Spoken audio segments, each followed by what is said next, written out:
নমস্কার বন্ধুরা, কলকাতাস কিচেনে আপনাদের সবাইকে স্বাগত। আজ দুপুরের খাবারে বানিয়ে নেব হাঁসের ডিম নতুন আলু আর কড়াইশুঁটি দিয়ে। শীতকালে কিন্তু হাঁসের ডিম খেতে দারুণ লাগে। তো এখানে আমি ডিমটাকে ভালো করে ধুয়ে গ্যাসে সিদ্ধ করতে বসিয়ে দিয়েছি। ডিমের মধ্যে আমি অল্প নুন দিয়েছি, তার কারণ হচ্ছে ডিমটা তাহলে ফেটে যাবে না। আর আলুটাকেও ছাড়িয়ে ভালো করে ধুয়ে জল দিয়ে আমি হালকা সেদ্ধ করে রাখবো। এইবার আমি কিছু গোটা মশলা বেটে নেব শিলে। গোটা ধনে আর গোটা জিরে বেটে তুলে নিলাম।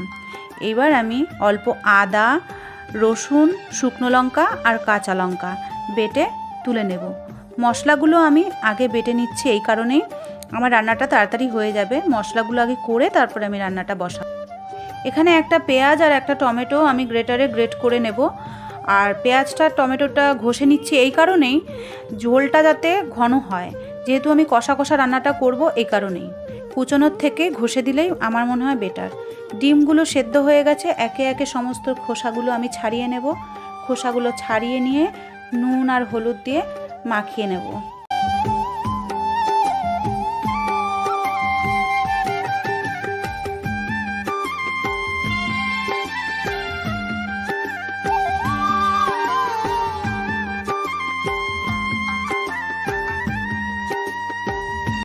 এইবার কড়াই আমি বসিয়ে দিচ্ছি। কড়াই গরম হয়ে যাওয়ার পর সর্ষের তেল দিয়ে দিলাম।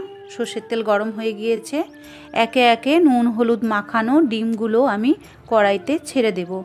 উল্টে পাল্টে নাড়াচাড়া করে হালকা লাল করে ভেজে ডিমটা আমি তুলে নেব।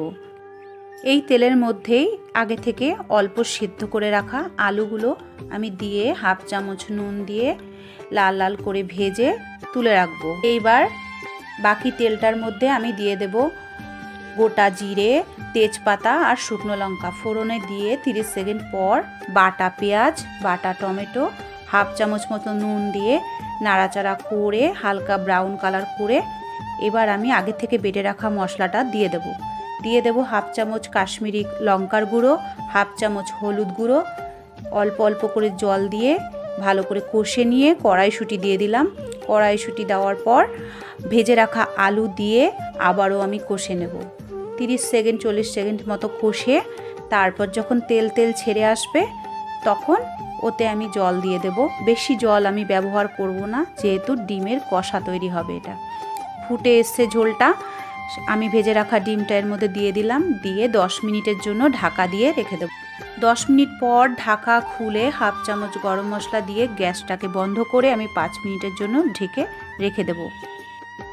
গরম গরম ভাতের সাথে আমি এই রান্নাটি পরিবেশন করেছি। খেতে দুর্দান্ত হয়েছে। বাড়িতে একবার বানিয়ে দেখবেন, আমাকে জানাবেন কেমন হয়েছে। রেসিপিটি ভালো লেগে থাকলে লাইক কমেন্ট শেয়ার করে কলকাতাস কিচেন চ্যানেলটিকে সাবস্ক্রাইব করে দেওয়ার অনুরোধ রইল। পাশে থাকবেন। ধন্যবাদ।